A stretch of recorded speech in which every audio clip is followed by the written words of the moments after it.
주영진의 뉴스브리핑 정치 여담 야담 본격적으로 시작을 해보도록 하겠습니다. 조금 전에도 말씀드렸습니다만 오늘로 대한민국의 20대 대통령을 뽑게 될 대통령 선거가 꼭 100일 앞으로 다가왔습니다. 여러분께서는 어느 후보에게 표를 찍을까 혹시 결정하셨습니까? 아직 결정하지 않으신 분들도 많으실 거고 이미 결정하신 분들도 많을 겁니다. 오늘은 100일 앞으로 다가온 대선 관련 소식, 특히 여론조사 지지율 중심으로 해서 여러분께 전해드리도록 하겠습니다. 박상혁 민주당 의원, 이상일 전 국회의원, 이강윤 한국사회여론연구소 소장과 함께하도록 하겠습니다. 세 분 어서 오십시오. 네, 반갑습니다. 일단 두 정치인께 먼저 질문을 드리도록 하겠습니다. 박상혁 의원님, 100일 앞으로 다가왔습니다. 민주당 이재명 후보 승리할 자신이 있습니까? 예, 자신 있습니다. 물론 자신감의 근거는요? 조금 이따가 여론조사에 대해서 자세히 살펴보겠지만 지금 저희들이 후보가 변하고 또 당도 변한다 이런 자세가 있기 때문에 또 때로는 지금 조금 부족한 것이 도전자의 자세가 오히려 훨씬 더 혁신으로 나아가는데 전 더 긍정적인 영향을 미칠 수 있다고 생각합니다. 그래서 지금 또 그리고 저희들이 그동안 민주정부를 지켜왔던 경험도 있고 또 선거에서 여러 가지 지금 원팀으로 모아져 가고 있는 힘도 있습니다. 그래서 저는 자신 있다 이렇게 말씀을 드리고 싶습니다. 예, 민주당 측이 자신 있다. 그러면 국민의힘 윤석열 후보 측도 자신 있습니까? 당연히 자신감을 갖고 임해야 되겠죠. 우리 국민들 여론을 통해서 확인할 수 있습니다. 문재인 정부 처음에 국민의 기대를 안고 출발을 했지만 그동안 경제, 민생 정말 우리 국민들 고통을 겪을 정도로 파탄이 나 있고요.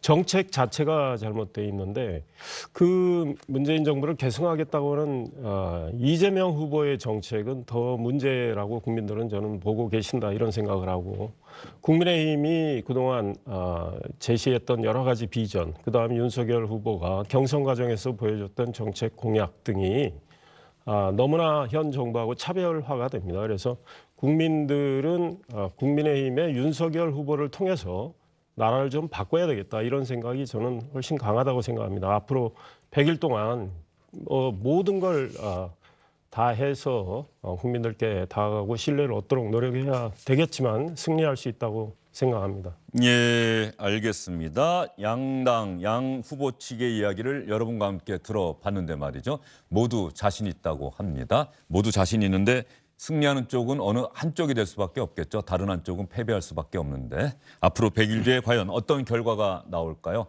지금부터 여론조사 결과 중점적으로 여러분께 전해드리도록 하겠습니다. 먼저 한국사회여론연구소 연구조사 결과입니다. 오늘 발표가 된 거죠. 이재명 39, 지난주보다 0.5%포인트 떨어졌고요. 윤석열 41.8, 지난주보다 1.8%포인트 상승했습니다. 격차는 오차범위 아니기 때문에 이럴 경우에는 흔히 접전, 박빙이라고 합니다. 심상정 3, 안철수 4.6, 김동연 0.9 이렇게 기록하고 있습니다. 지금 오늘은 상당히 여론조사 결과를 많이 여러분께 전해드릴 텐데요. 다시 한번 말씀드립니다만 자세한 여론조사 결과, 표본 오차, 조사 방법, 구체적인 내용들은 해당 조사기관, 의뢰한 언론사 홈페이지 그리고 중앙선거여론조사심의위원회 홈페이지를 꼭 참조하시기를 다시 한번 부탁드리도록 하겠습니다. KSOI 여론조사 결과 추이를 한번 볼까요? 붉은색이 윤석열, 푸른색이 이재명인데요. 10월 25일에도 접전, 그리고 11월 8일에 상당히 큰 격차로 윤석열 후보가 격차를 벌렸었는데 그 11월 29일 조사를 보면은 다시 붙었습니다. 일단 KSOI의 여론조사 결과를 지난주에 저희가 여러분께 이 시간에 전해드린 적이 있어요. 그 전주에는 13.2%포인트 격차가 있었는데 윤석열 후보가 우세했는데 갑자기 일주일 만에 0.5%포인트 차로 좁혀졌다. 이런 여론조사 결과는 대단히 이례적이다라고 해서 당시 이강윤 한국사회여론연구소 소장과의 전화통화를 여러분께 전해드렸는데 말이죠. 자, 이강윤 소장님. 네. 오늘 나왔는데 지난주보다는 살짝 격차가 벌어지긴 했습니다만 여전히 2몇 %포인트 차, 여전히 네. 접전, 박빙 이런 양상인 네. 거죠? 오차 범위에서도 아래쪽 하단에 속해 있고요. 저희가 지난주에 주영진 브리핑 저도 잘 봤습니다. 그로부터 꼭 일주일이고 그 사이에 저희가 헤럴드 경제 의뢰를 받아서 3일 전에도 한번 조사를 했습니다. 맞습니다. 지난주 후반부에도 나왔어요. 그랬죠. 예. 질문 내용은 조금 다르지만 네 후보 다자 대결에서는 똑같았는데요. 그것도 역시 3%포인트 이내. 그래서 저희가 8일간 한 3번의 조사는 모두 다 오차범위 이내는 물론이고 하단에 포진돼 있었다. 이런 말씀을 일단 드리고요. 저희뿐만 아니고 제가 오늘 여기 방송을 하기 위해서 오전에 여심위, 방금 말씀하셨던 여심위에 올라와 있는 15곳, 그리고 오늘 발표된 4곳의 여론조사 전체 개요와 주요 결과를 쭉 보았습니다. 네. 단 2군데를 제외하고 17군데의 여론조사 결과가 모두 오차범위 안에 들어와 있습니다. 네. 물론 오차범위 내에서 굳이 따지면 윤석열 후보가 우위인 건 맞습니다. 원래는 잘 아시겠지만 오차범위 이내에서는 우열을 말해서는 원래는 안 되는 거죠. 경향만 보는 건데. 자, 그럼 19곳 중에서 2곳을 제외하고 오차범위 안에 들어와 있다는 얘기는 이것은 공통적인 경향이나 추세가 11월 초에 비해서는 상당히 많이 변해 있다, 바뀌어져 있다 이렇게 보는 것이 일단은 맞을 것 같고요. 네. 그렇게 된 첫 번째 요인으로 제가 들고자 하는 것은 각 여론조사기관에 응답하시는 분들의 자신이 판단하는 자신의 정치적 성향, 저는 그 비율을 항상 제일 먼저 보는데요. 최근 넉 달간 저희 걸 위주로 KSOI. 네, 예. KSOI에서는 작게는 4~5%포인트, 많게는 8%포인트 이상으로 보수라고 답한 분들이 많았습니다. 네. 그런데 최근 넉 달 사이에는 최근 넉 달간 예. 줄기차게 계속 유지돼 왔어요. 그런데 11월 셋째 주 후반부터 하순에 이르는 약 최근 열흘 사이에는 이 비율이 굉장한 변화를 겪었습니다. 지난주에도 그 변화가 반영이 돼서 꽤 큰 변동폭을 보이곤 했었는데 이번 주를 보면은 오늘 발표된 거예요. 예. 조금 전에 자막 숨겨된 거. 보수 31.4, 중도 31.1, 진보 30.8이라고 응답했습니다. 예. 나머지 모름 무응답이 한 7%쯤 되고요. 거의 31대 31대 31로 볼 수 있는 수치죠. 진보라고 답한 분들의 응답률이 이렇게 활성화된 넉 달간이나 굉장히 적었었는데 갑자기 활성화된 그 기저에는 윤석열 대세론이 이러다 굳어지는 것 아닐까라는 위기감이 작용한 게 우선 컸다고 봅니다. 그리고 대선 D-100 이런 것들이 주는 심정적 이펙트도 있었을 거고요. 이제부터는 뭔가 본격적으로 시작되는구나. 그래서 물론 보수 쪽도 결집을 합니다만 보수의 결집은 조금 더 빨리 이루어진 것으로 보입니다. 왜냐하면 국민의힘이 자당의 대선 후보를 선출하는 과정이 굉장히 드라마틱했고 아주 치열했습니다. 그 과정에서 잠재적 보수 성향의 분들도 굉장히 흡인했었고요. 그때 모인 결집 현상이 상당 부분 유지가 됐죠. 우리가 흔히 윤석열 컨벤션이라고 불렀던 거에는 그것도 많이 차지할 겁니다. 네. 그 이후에 진보층의 결집이 일어나고 있고 그래서 이제는 거의 3대 3대 3 비슷한 양상을 보이면서 자연스럽게 두 후보 간의 격차도 좁혀들고 있는 것으로 꼭 저희 기관만이 아닌 다른 곳의 그것도 경향성을 읽을 수 있겠습니다. 자, 그러면 말이죠. 지금 소장님 설명을 들으면서 궁금해지는 대목이 있어요. 네. 그러면 여론조사 결과가 뭐 전국에서 1,000명 정도를 해서 질문을 하고 응답을 받아내는 건데 늘 그때마다 보수, 중도, 진보의 응답자 비율이 달라집니까? 그럽니다. 매번 달라집니까? 그렇습니다. 그리고 그것들은 일정한 기준은 없는 겁니까? 기준 절대 없죠. 가령 어떤 조사에서는 뭐 보수가 70, 진보가 20 이렇게 나와도 그 결과 그대로 극단적인 얘기는 합니다만 예. 그렇게 발표를 합니까? 예로 드신 예. 것은 이해를 돕기 위해서 극단적인 걸 상정하신 줄은 알겠습니다만 만약에 그렇게 들어오면 그것을 소상히 밝히고 이번 응답자 성향은 정말로 뜻밖이고 전 국민에 대개 추산되는 분포가 있지 않습니까? 그룹별로. 그것과 판이하게 다르다는 것을 반드시 밝히거나 만약에 정말 7대3 비율이었다면 그것은 공표하기 전에 사전에 알아봐야겠죠. 그런데 저희가 정치 여론조사의 경우에는 중앙선관위 여심위에 신고를 하게 돼 있습니다. 그리고 반드시 공표의 의무가 있습니다. 그렇죠. 그래서 그것을 사전에 의논을 할 겁니다. 일단 그런 말씀하신 경우는 한 번도 없었지만 그런 일이 생긴다면 사전에 의견 교환은 할 수는 있겠죠. 그리고 나서 공표 여부는 결정한다는 것은 해당 의뢰 언론사하고도 한 번은 얘기를 해볼 것이로 돼 공표의 의무가 있기 때문에 그것은 지켜져야 한다고 보고요. 사전에 충분한 설명이 있어야만 물론이고 아까 조금 전에 그 앞전에 하신 말씀 중에 뭐 이렇게 쿼터 배정 네. 이런 건 전혀 있을 수 없습니다. 왜냐하면 국민들 각자가 어떤 정치적 성향을 갖고 있는지를 누구도 알 수 없지 않습니까? 그 흉중을 그리고 본인의 성향도 바뀔 수 있는 것이기 때문에 그리고 무엇보다도 전국 인구의 분포에서 보수는 몇 프로라고 정해질 근거가 없습니다. 그러니까 여론조사 기관이 좀 더 정확도를 높이기 위해서 보수는 한 35%만 응답하면 끊자 이런 건 있을 수 없는 것이죠. 그렇게 하면 안 되고요. 만약에 그렇게 한다면 그건 조작이겠죠. 그러면 KSY가 최근에 실시한 여론조사에서 질문, 뭐 이건 공개할 수 있는 거죠. 다 네. 중앙선거 여론조사 심의위원회 홈페이지 가면 나와 공개도 있으니까. 있습니다. 네. 질문은 어떻게 합니까? 고정적으로 묻는 것은 늘 정해져 있습니다. 어떻게 되어 있습니까, 구성이? 자, 오는 내년 3월 대선에서 치러질 대선에서 다음 후보들이 맞붙게 될 경우에 선생님은 어느 후보에게 투표하시겠습니까? 이건 고정 질문입니다. 그리고 보기를 들어줍니까? 네. 아니면 주관식입니까? 아니 보기를 불러드립니다. 객관식입니까? 네, 네. 예. 정당명 기호별로 이렇게 그렇습니다. 됩니까? 네. 알겠습니다. 자, 이렇게 KSY의 여론조사를 보면은 이상일 전 의원님, 네. 윤석열 후보의 컨벤션 효과가 당선 직후엔 상당히 컸었는데 이제 진보층, 민주당이 지지층이 위기의식을 느끼면서 결집하기 시작했다. 그래서 박빙의 양상으로 전개되고 있다는 설명을 들으셨어요? 네, 그렇습니다. 컨벤션 효과는 한 통상 2주 정도면 예. 좀 이제 잦아진다는 거는 뭐 우리뿐 아니고 외국에서도 그런 것 같고요.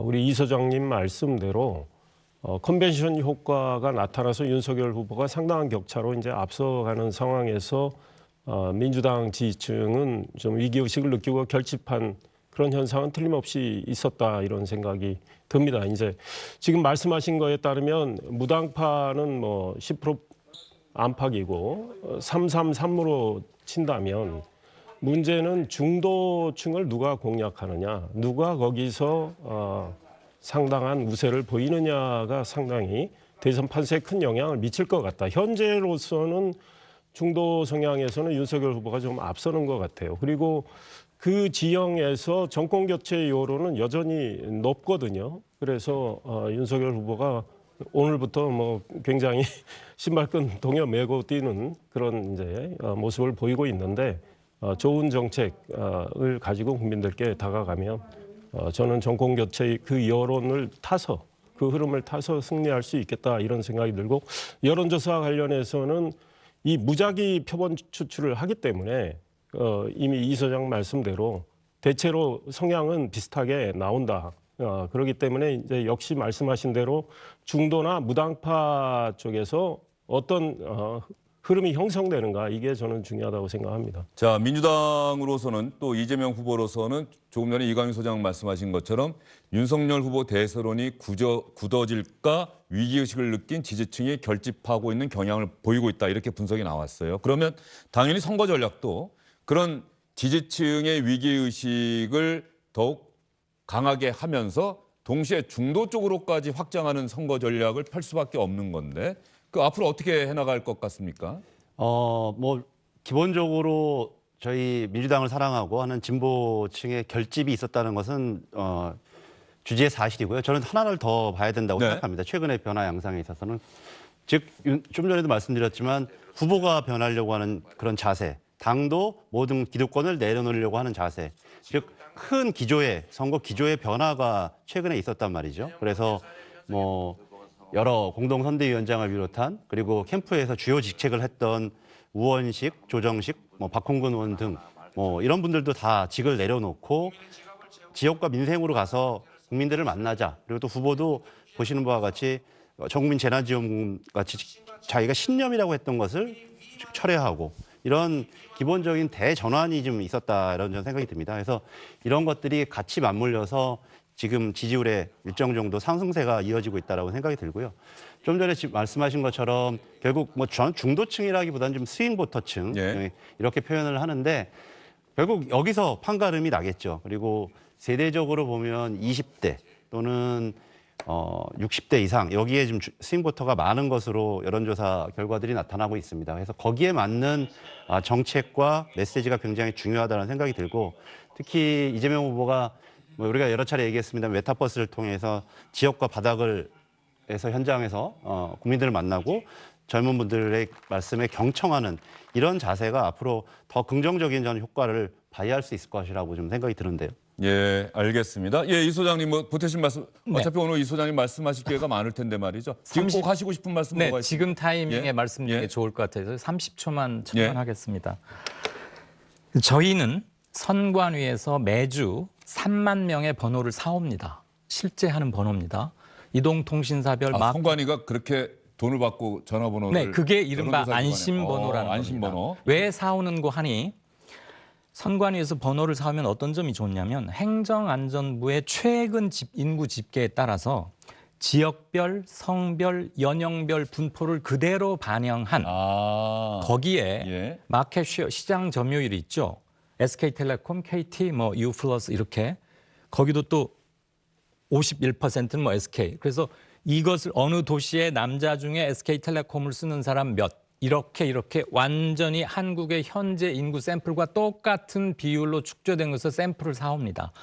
1,000명을 조사할 건데 왜 3만 개나 사오느냐? 물론 비용이 더 드니까 저희는 적게 살수록 좋지만 응답률 때문에. 네, 그렇죠. 예. 그리고 혹시라도 응답이 차지 않을 경우에 대비해서 물론 한 2만 개 정도만 쓰고도 해결이 되긴 됩니다만 그렇게 된다는 걸 일단 말씀을 드리고요. 물론 여러분의 010으로 시작하는 번호는 저희에게 올 때는 050이라고 바뀝니다. 예. 이른바 안심번호, 비밀번호 이런 식으로요. 그러니까 개인정보 유출은 유출되는 게 절대 없다는 걸 조심하시고요. 선관위가 오늘- 그런 측면에서 보면 말이죠. 네. 제 전화번호는 여론조사 기관에 안 넘긴 것 같아요. 저는 한 번도 받아본 적이 없어요. 혹시 한 가지 받아보셨습니까? 한 가지만 더 맞아 저도 받아본 적 받아보셨습니까? 없습니다. 예. 한 가지만 더 맞아 말씀드릴게요.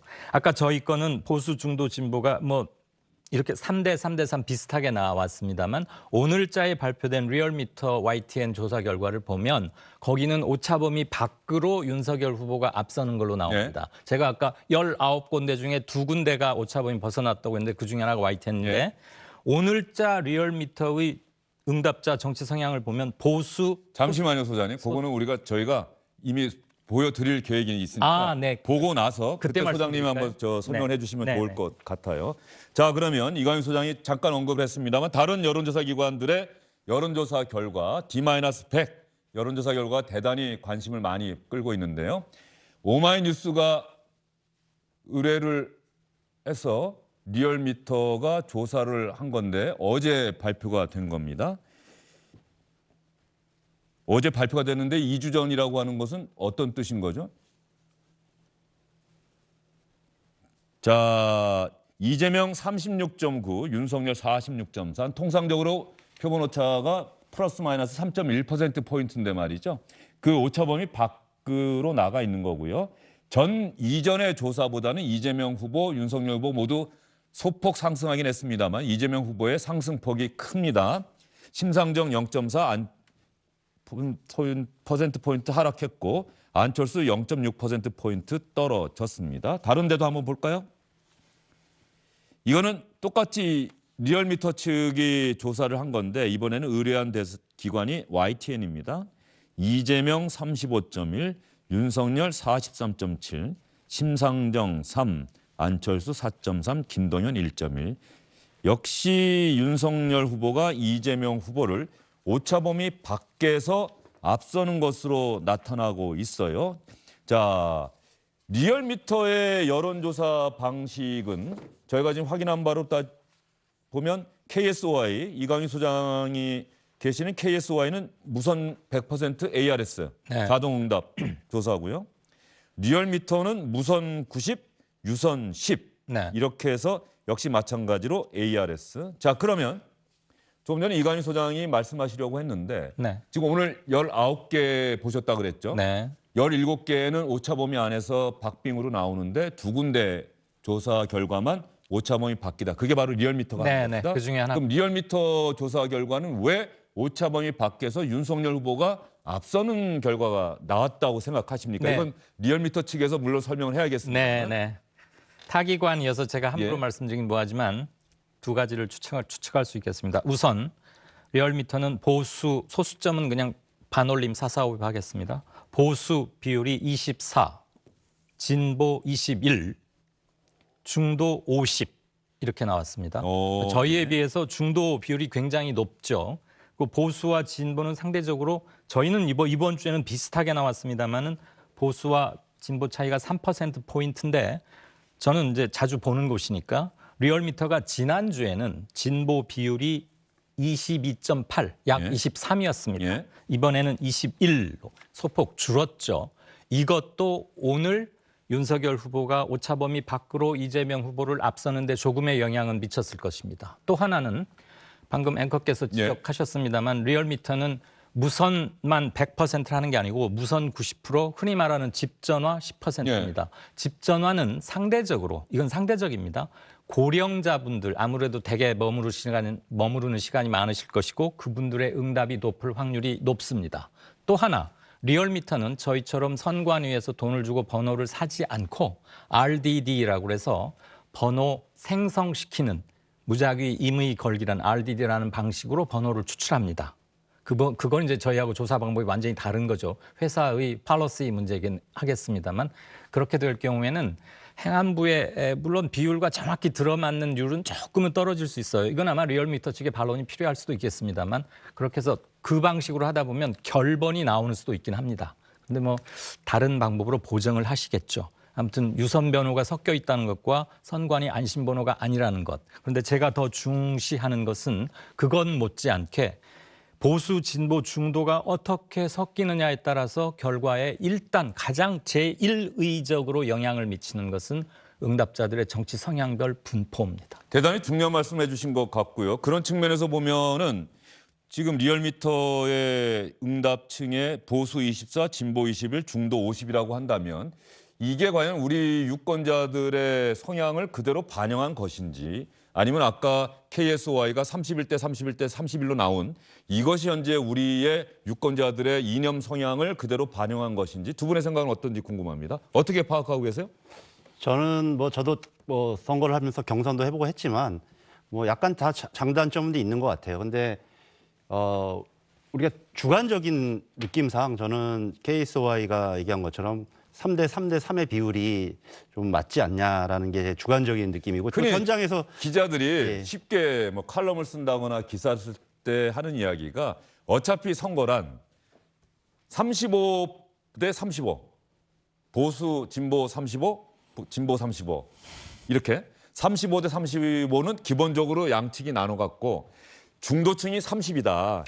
여기서 누가 이기느냐가 결국 대선 결과를 가른다. 이렇게 기자들은 쓰는데 말이죠. 앵커님께서 더 잘 아시겠지만 예전에는 그렇게 안 했죠. 예전에는 보수가 35 정도였고 진보층이 그러니까 DJ 대통령이나 노무현 대통령 선거할 때만 해도 한 진보가 25다 10% 정도 차이가 있다. 운동장이 조금 더 기울어져 있고 그래서 어떻게 연대 연합을 잘 할 것이냐 이런 여러 가지 구도를 만들 것이냐 이렇게 했는데 실제로 그 탄핵 정국을 겪고 촛불 정국을 겪으면서 그런 전체적인 양상이 진보층에 좀 확장을 가져왔다는 게 정치 분석자들의 연구 결과이고요. 비슷해졌다고 박 의원님도 생각하십니까? 네, 저도 그렇게 생각합니다. 실질적으로 많이 비슷해졌고, 근데 문제는 지금 우리가 민주당이 여러 번 선거를 통해서 승리를 하면서 조금 많이 실망하신 층도 있고 하면서 저는 거기에 탄핵 이후에는 훨씬 더 진보층이 좀 많이 확장됐었겠죠. 그런데 이게 좀 축소가 돼서 현재 제가 주관적으로 지역에서 만나는 사람들도 거의 동일한 비율, 진보, 보수, 중도가 같은 비율이 아니겠냐 이런 생각이 들고 그 안에서 스윙 보터들이 어떻게 결정하느냐가 이번 선거를 좀 판가름된다 이렇게 생각이 듭니다. 그러면 지금 박 의원님이 그렇게 말씀하셨는데 3대 3대 3 정도 진보 3, 보수 3, 중도 3 이렇게 나오고 있다. 아직 마음을 결정하지 못했다. 그러나 내 이념 성향이 뭔지 난 잘 모르겠다라고 하는 분들이 나머지 한 10% 정도 된다고. 그 안에서도 아마 세부적으로 자기 판단 기준이 있으실 거예요. 그렇죠. 강보수, 약보수, 강진보, 약진보도 있을 것이고요. 그러면 박 의원님 보시기에 조금 전에 리얼미터가 이번에 나온 오차범위 밖에서 윤석열 후보가 우세하다고 나온 이 여론조사 결과에 응답자들의 이념 성향에 대한 반응을 보면 중도가 50. 이게 반영이 되다 보니까 오차범위 밖으로 벌어진 것 같다는 게 이강윤 소장의 분석이었는데 그러면 역설적으로 아니면 혹시 논리적으로 중도층에서는 윤석열 후보가 우세하다라고 하는 것이 여론의 흐름 아니냐 이렇게 볼 수도 있단 말이에요. 저는 거기에는 조금 동의하기가 좀 어려운 측면도 있습니다. 왜냐하면은 이재명 후보 자체가 굉장히 경제에 밝은 사람, 그다음에 행정을 해봤던 사람, 뭐 여러 가지 장점들을 가지고 있기 때문에 더불어민주당의 경선을 할 때도 저도 뭐 홍보본부장이었습니다만 이재명 후보의 강점이 오히려 많은 분들이 굉장히 무슨 뭐 좀 강력한 진보지 않냐 이렇게 평가를 하셨지만 오히려 중도층의 굉장히 실용적인 측면으로 긍정적인 평가를 받았었단 말이죠. 그래서 단지 중도층에서 이재명 후보가 약하지 않냐 이런 평가는 좀 너무 좀 단선적인 평가 아니겠냐 하는 생각이 듭니다. 일단 여론조사가 오늘 나온 게 그렇게 지금 보여지고 있다라고 아까 이강수 소장이 분석하셔서 제가 질문을 드린 거고요. 상대적으로 중도층의 비율이 많이 반영된 여론조사에서는 오차범위 밖으로 윤석열 후보가 우세하고 있다 이런 조사 결과가 나왔기 때문에 제가 그 근데 점을 이제 드린 이거는 거고요. 저는 RDD 방식과 같이 연결되어 있다고 생각합니다. 기본적으로 이 RDD 뭐 이렇게 하면 또 그쪽에서 반론이 있겠는데 RDD 방식이 말씀하신 것처럼 우리 실제의 번호가 아니라 번호를 생성한 번호이기 때문에 거기와 조금 함수 관계가 어느 정도 영향을 미치는 것 같습니다. 알겠습니다. 이상일 전 의원의 분석과 평가와 판단은요? 뭐 RDD 방식이든 아니든 우리가 거기서 얻을 수 있는 함의는 우리 앵커 말씀하신 대로 중도가 응답자가 한 50%를 점했다. 그리고 양 후보의 격차는 오차범위 밖이다. 그러면 중도에서는 윤석열 후보를 더 지지한다고 추측할 수가 있겠죠. 그런데 이거는 비단 이 여론조사뿐 아니고 다른 많은 여론조사에서 그동안 확인할 수 있어요.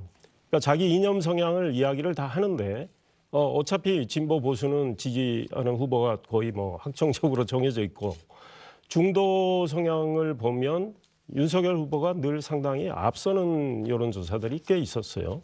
그런데 뭐 말씀하신 대로 정말 우리 국민 전체가 중도가 50%나 되느냐 저는 거기에는 좀 물음표를 찍고 싶어요.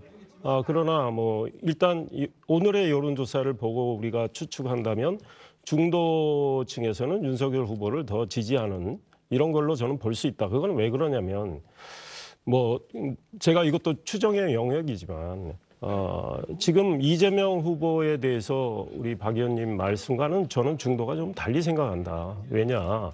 이재명 후보가 내세운 공약을 보면요.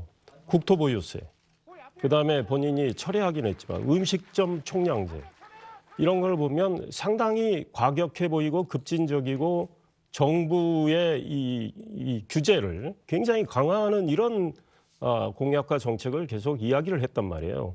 그러니까 말씀으로 태도로는 뭐 문재인 정부의 실패에 대해서 사과한다 하신 이런 태도를 보이지만 내용적으로 공약이나 정책을 보면 굉장히 우리 국민들이 특히 중도층에서 이 문재인 정부보다 훨씬 더 과격하게 급진적으로 가는 거 아니야? 이런 생각을 할 수 있는 말씀들을 많이 하셨기 때문에 그리고 지금 우리 중도나 많은 국민들이 문재인 정부의 국정 실패에 대해서 고통을 느끼고 정권 교체해야 되겠다는 여론이 높은 상황입니다. 그래서 그 중도 진영에서는 윤석열 후보에 대한 지지를 더 하고 있다. 이제 이렇게 보시는 게 맞지 않을까. 민주당도 그런 관점에서 분석을 하고 대응책을 세우는 게 선거에 임하는 더 바른 자세가 아닐까 이런 생각 해봅니다. 알겠습니다. 제가 잘 참고하겠습니다. 알겠습니다. 참고하시겠다는 말씀. 알겠습니다. 그렇게 말씀해 주시니까 제가 다 고맙네요. 꼭 이렇게 반박을 하실 줄 알았는데 참고하시겠습니다라고 얘기를 해주셨고요. 다른 여론조사 기관의 여론조사 결과도 여러분께 보여드리도록 하겠습니다. 한번 볼까요? 다른 여론조사 기관의 여론조사 결과입니다. 엠브레인 퍼블릭 차기 대선 가상 사자 대결. 윤석열 38.9, 이재명 36.1, 심상정 5.6, 안철수 6.1. 캐스텔 리서치 윤석열 36.1, 이재명 34.4, 심상정 5.7, 안철수 4.3. 전체적으로 보면은 아까 이강윤 소장 말씀하신 것처럼 대부분의 여론조사에서는 선거 100일을 앞둔 오늘 또 어제 오차범위 안에 이재명, 윤석열 후보의 지지율이 박빙의 양상을 보이고 있는데 다만 오차범위 아니긴 하지만 윤석열 후보가 1%포인트든 2%포인트든 좀 앞서고 있다. 이게 대체적인 흐름이고 리얼미터 조사 결과에서만 오차범위 밖에서 윤석열 후보가 우세한 것으로 나타나고 있다. 여기까지는 일단 정리가 돼요. 네. 그 제비 한 마리가 봄을 가져오진 않죠. 지금 중도가 과연 우리 국민 전체 정치 이념 성향에서 몇 %냐? 이건 정답이 없거나 굉장히만 100분 토론을 수없이 많이 해야 될 것 같은데 여론조사를 해보면 양극단을 선택하기를 꺼려하는 분들이 의외로 많습니다. 저는 그래서 그분들을 잠재적 보수 그룹 또는 예. 잠재적이란 말을 꼭 쓰고요. 이슈나 주제나 정책별로 어떨 땐 보수 쪽에 손을 들어주거나 그쪽 편에 쓰고 어떤 문제에서는 이쪽 편에 쓰기도 하는 분들이 상당히 많다는 것. 리얼미터는 그런데 전통적으로 보수 포션이 조금 많은 것은 특성 참고로 말씀드리겠고요. 저희 것을 다시 한번 말씀드리면 아까 지금 최근에 마지막 이슈가 중도들의 선택을 두고 이 전 의원과 박 의원 생각이 조금 다르셨는데 참고로 그냥 하나 말씀드리겠습니다. 이번 회차에 저희 조사에서 중도라고 응답한 분은 311명. 그러니까 1000명이니까 31%죠. 그중에 윤석열을 지지한다는 사람은 47.4. 이재명 지지다 36.1. 한 9%포인트 정도 차이가 나네요. 아까 사자 대결에 처음 나왔던 화면에서는 윤석열 지지는 42, 이재명 39였어요. 근데 중도층만 따로 물어보면 중도층에서는 윤이 조금 더 높아집니다. 47.4 윤, 이재명 36.1. 그리고 안철수 5.9로 나옵니다. 네. 안철수 후보는 참고로 사자 대결에서는 4.6이었습니다. 1.3%포인트 올랐죠. 근데 안 후보 지지율이 굉장히 낮은 걸 생각하면 4.6에서 5.9로 올라간 것도 꽤 의미를 부여할 수도 있는 겁니다. 제 말씀은 중도 지역에서는 조금 이렇게 갈린다는 거죠. 그런데 이것 역시도 앞으로 3, 4주 걸 쭉 봐야 하고 지난 몇 달치도 한번 쭉 누계를 내봐야 트렌드라고 우리가 말할 수 있지 않을까 싶고요.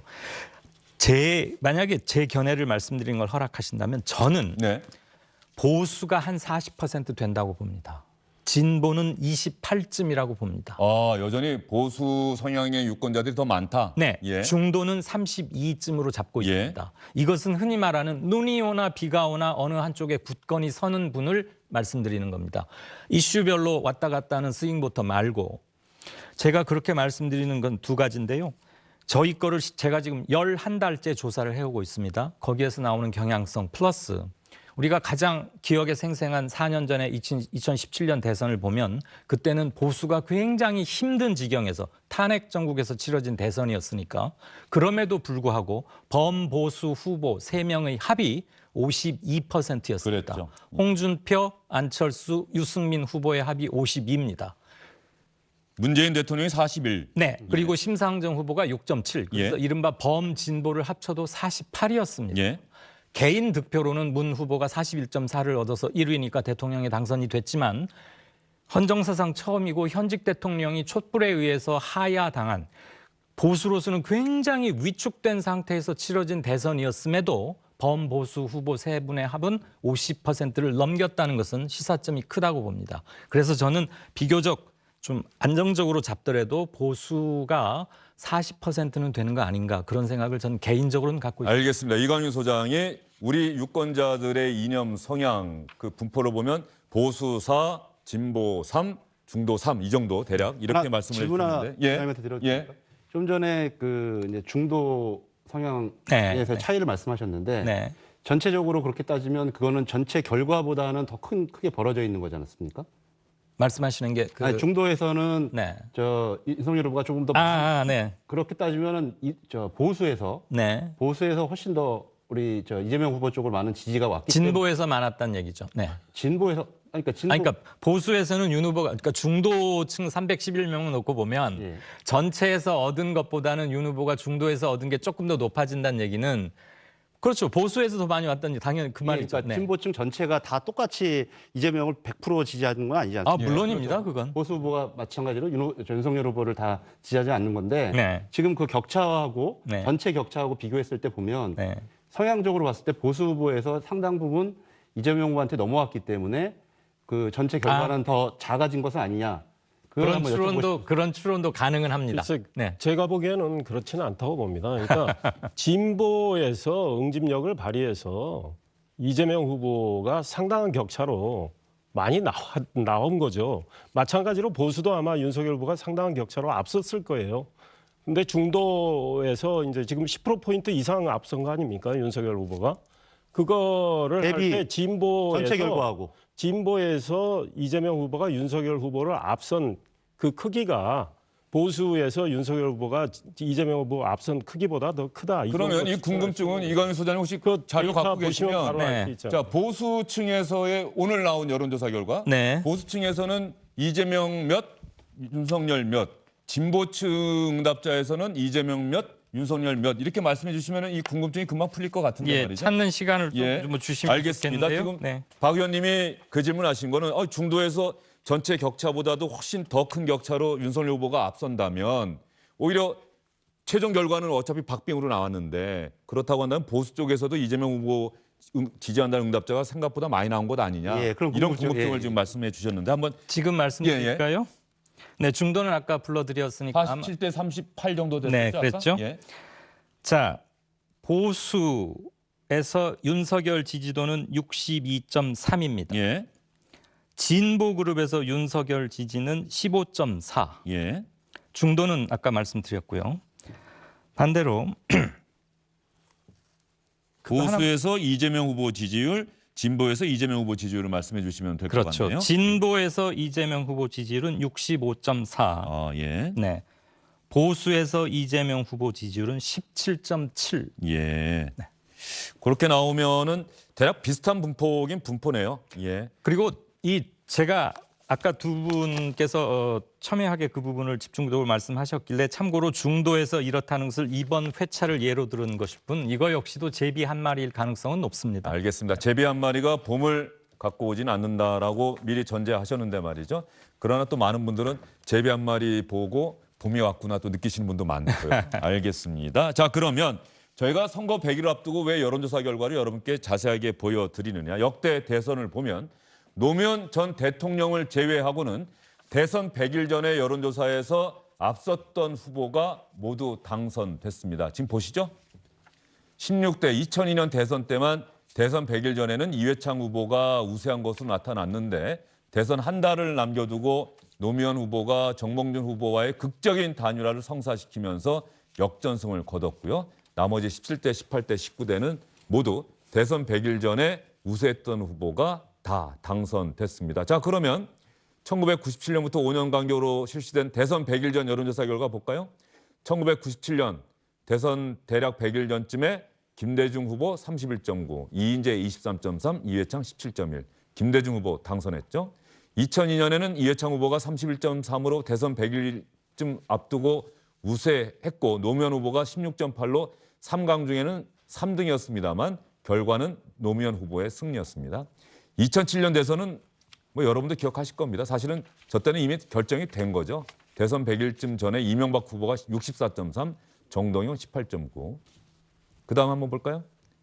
2012년이 사실은 가장 각축을 벌였던 대선이었는데 양자 대결 구도였기 때문에 근데 대선 100일쯤 남겨둔 상황에서는 안철수 후보가 25, 문재인 15, 박근혜 40. 그런데 안철수, 문재인 후보의 표로 지지율을 합산하면 40, 40대 40, 박빙이라고 볼 수 있겠죠. 어쨌든 박근혜 후보가 51% 정도 득표하면서 승리했던 대선이었죠. 그리고 2017년 대선은 사실은 촛불 집회, 박근혜 정부의 국정농단에 분노한 민심이 촛불 집회에서 폭발하고 있는 상황이었는데요. 문재인 대통령 32, 그 당시 아직은 경선 전이었기 때문에 안희정 당시 충남지사가 10, 황교안 총리가 9 이렇게 해서 대선 100일 전에 여론조사에서 1위를 달리고 있는 후보가 모두 대선에서 승리했다. 다만 노무현 대통령만 예외였다. 그런데 이광윤 소장님 이제 거의 마지막 질문이 될 수도 있을 것 같은데 말이죠. 네.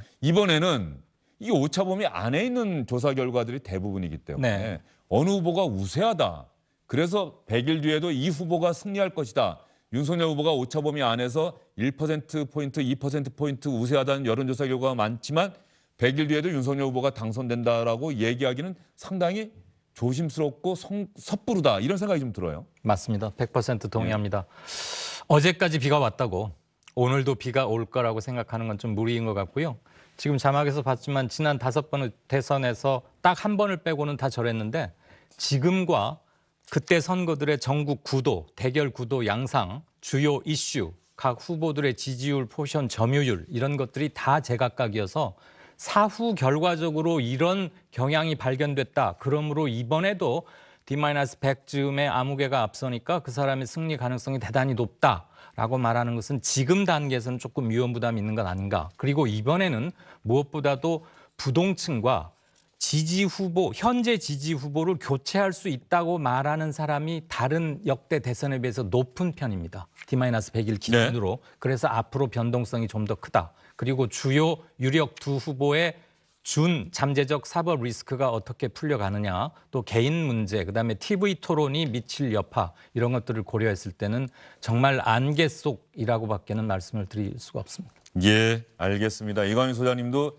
조사 결과 나올 때마다 사실은 상당히 긴장하시겠어요. 특히 지난번에 13.2%포인트 격차에서 갑자기 0.5%포인트로 일주일 만에 좁혀졌을 때는 이거 우리가 뭔가 잘못 조사한 거 아닌가라고 하는 긴장도 하셨을 것 같아요. 뭐 잘못까지는 아니더라도 예. 데이터는 다시 보고요. 예. 주요 응답자 정치 그룹별 포션 다시 한번 보고 수치도 점검하고 아이 학교 보내는 심정이긴 합니다. 그런데 그렇다고 해서 혹세무민 이런 거친 표현을 쓰신 정치권 일부 몇몇 분에 대해서는 심정은 이해는 합니다.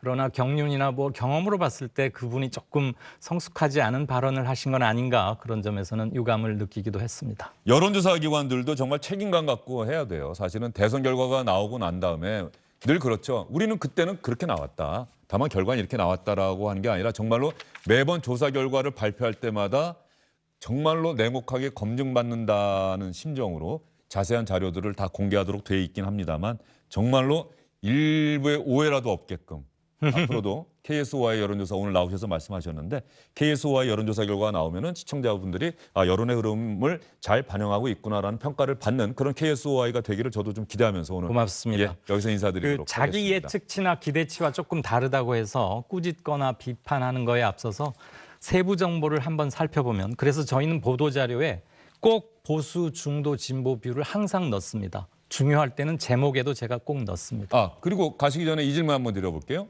ARS 조사 방식, 자동응답전화 조사 방식과 네. 조사 면접원, 사람이 직접 조사하는 방식. 네. 그래서 아마 직접 사람이 전화를 걸어서 조사하는 기관에서는 ARS 방식으로 조사하는 기관의 조사 결과보다는 우리가 더 정확하다, 이렇게 좀 주장하는 경향이 있거든요. 네, 뭐 미국의 사례 CNN에서도 그걸 공표도 한 적이 있고 그래서 그런데 저희는 두 가지를 다 합니다. 저희는 올해만 지금 ARS를 시작했고요. 지금도 두 가지를 다 하고 있어요. 심지어는 TBS하고 계약 관계 때문에 이걸 하지만 똑같은 질문지로 며칠 차이로 전화 면접으로도 해본 적이 있습니다. 놀랍게도 대부분의 항목에서는 비슷하고요. 흐름이 딱 한 군데서 바뀝니다.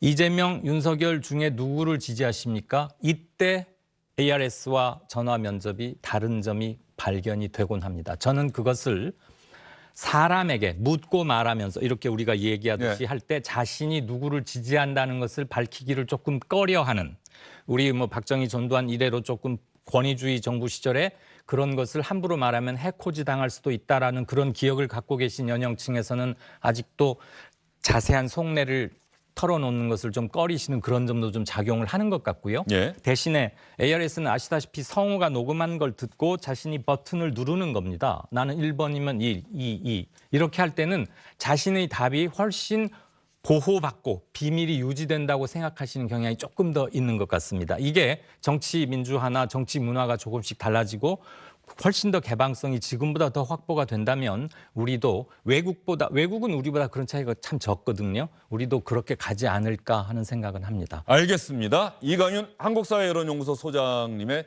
자세한 설명 여러분 어떻게 들으셨습니까? 저는 상당히 많은 참고가 됐습니다. 잘 들었습니다. 고맙습니다. 안녕하십니까, 주영진입니다. 더 많은 뉴스와 라이브 이벤트를 보고 싶으시다면 화면 오른쪽을 눌러서 구독해 주시기 바랍니다. 저희 SBS 앱을 다운로드 받으시면 뉴스 속보 알림도 받아보실 수 있습니다. 텔레비전으로도 SBS 뉴스, 유튜브로도 SBS 뉴스 잊지 마시기 바랍니다.